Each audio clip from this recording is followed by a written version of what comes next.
नमस्कार, news 9 network आप देख रहे हैं। देश और दुनिया की तमाम छोटी और बड़ी खबरों से आपको रूबरू कराएंगे, लेकिन उससे पहले इस विशेष रिपोर्ट को देखिए।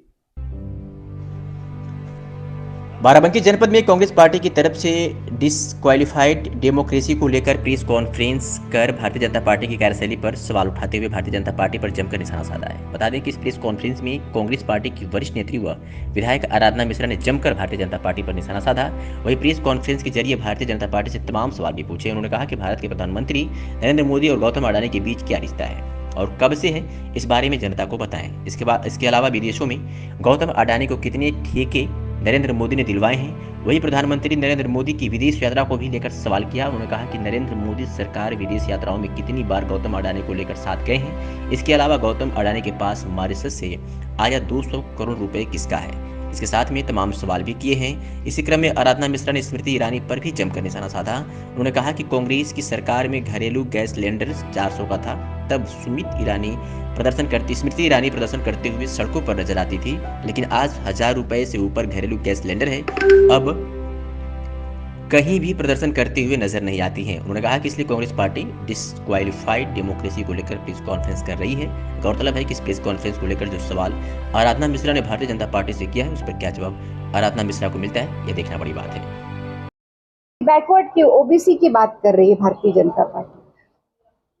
स्मृति ईरानी जी तब क्यों नहीं बोलती हैं जब इस देश में गैस सिलेंडर के दाम बढ़ते हैं? आप गूगल करिए स्मृति ईरानी जी को, पहली फोटो आएगी कि सिलेंडर को पकड़े बैठी है सड़क पे, जब कांग्रेस के जमाने में 400 रुपए का सिलेंडर हुआ, तो आज भी वही फोटो आती। जब 1100 का सिलेंडर हो गया तब स्मृति ईरानी जी नहीं बोलती। जब उत्तर प्रदेश में, जिस उत्तर प्रदेश से वो चुन करके गई, वहां बेटी को जिंदा जला दिया जाता है उन्नाव में, तब स्मृति ईरानी जी नहीं बोलती। जब यहाँ बेटियों के साथ बलात्कार होता है तब स्मृति ईरानी जी नहीं बोलती हैं। पर आज एक झूठ को ऊंची आवाज में सच बना करके कहने से स्मृति ईरानी जी, झूठ सच नहीं हो सकता, झूठ झूठ ही रहेगा। और अंत में मैं इतना ही कहूंगी कि कांग्रेस पार्टी ना कभी किसी से डरी है। हमारी पृष्ठभूमि और इतिहास इस बात का गवाह है कि हमने अंग्रेजों के आगे घुटने नहीं टेके। स्वतंत्रता आंदोलन में सबसे ज्यादा अगर किसी ने संघर्ष किया, सबसे ज्यादा अगर बलिदान दिया जो हमारे स्वतंत्रता संग्राम सेनानी थे, तो वो तिरंगा झंडा लेकर के साथ चले। पर कहाँ थे आरएसएस के लोग? तब तो भारतीय जनता पार्टी का जन्म भी नहीं हुआ था। पर जो इनका मूल है आरएसएस, वो कहाँ थे? वो लोग अंग्रेजों के सामने माफीनामा लिख करके भेज रहे थे जब भगत सिंह और चंद्रशेखर फांसी के फंदे पे चढ़े। ये वो कांग्रेस पार्टी है, और जिस विरासत से राहुल गांधी जी आते हैं, उनके खून में इस देश के प्रति राष्ट्रभक्ति है, देश प्रथम की भावना है, गलत के खिलाफ लड़ने की इच्छा शक्ति है, संविधान को बचाने के लिए। और इसीलिए उन्होंने कन्याकुमारी से कश्मीर तक की अपनी यात्रा भी पूरी की। इस जज्बे के साथ राहुल गांधी जी जो चले हैं, ये उनकी दृढ़ इच्छा शक्ति है। ना कांग्रेस पार्टी किसी से डरी है। ये सवाल जो अडानी जी के रिश्ते और आदरणीय प्रधानमंत्री जी के हैं, इस रिश्ते को हम बार बार पूछते रहेंगे जब तक इसका जवाब हमें नहीं मिल जाता। बहुत बहुत धन्यवाद। क्या मकसद क्या है इस? देखिए, मकसद सीधा सा है। जो एक भ्रम फैला रही है भारतीय जनता पार्टी राहुल गांधी जी के खिलाफ, जो मैंने आपको क्रोनोलॉजी से बताई, जो सीक्वेंस ऑफ इवेंट बताए, जो मामला। दूसरा सवाल उन्होंने पूछा,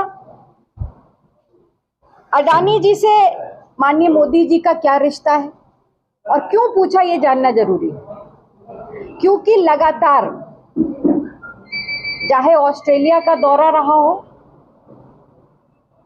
विदेश के कई दौरे माननीय प्रधानमंत्री जी ने अडानी जी के लग्जरी हवाई जहाज में बैठ करके किए। ये सारे साक्ष्य माननीय राहुल गांधी जी ने सदन में पेश किए। एक फोटो भी दिखाई जिसमें इस देश की भारतीय स्टेट बैंक जो सबसे बड़ा बैंक है इस देश का, अर्थव्यवस्था की रीढ़ है जो हमारी, उसके मैनेजिंग डायरेक्टर और अडानी जी और माननीय प्रधानमंत्री जी की फोटो एक साथ ऑस्ट्रेलिया में नजर आई। और जैसे ही स्टेट बैंक के चेयरमैन और अडानी जी और मोदी जी वापस ऑस्ट्रेलिया से आते हैं, उसी के साथ 1 बिलियन का ऋण स्वीकृत करती है स्टेट बैंक। और सारे तथ्य राहुल जी ने सबूतों के साथ पेश किए, कोई हवा में बात नहीं करी। राहुल जी ने दूसरा सवाल पूछा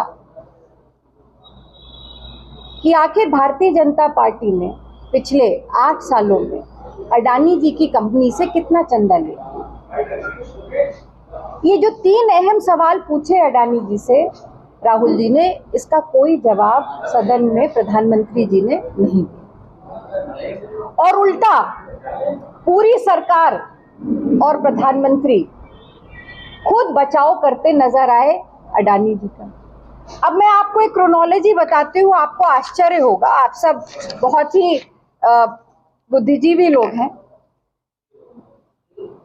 13 अप्रैल 2019 को कर्नाटक के कोलार में एक चुनावी भाषण में राहुल जी ने अपने भाषण में नीरव मोदी और ललित मोदी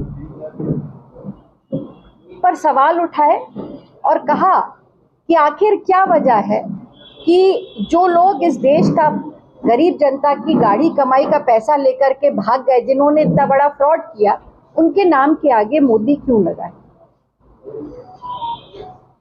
16 अप्रैल को 2019 को विधायक, बीजेपी के विधायक पूर्णेश मोदी, जिनके पहले नाम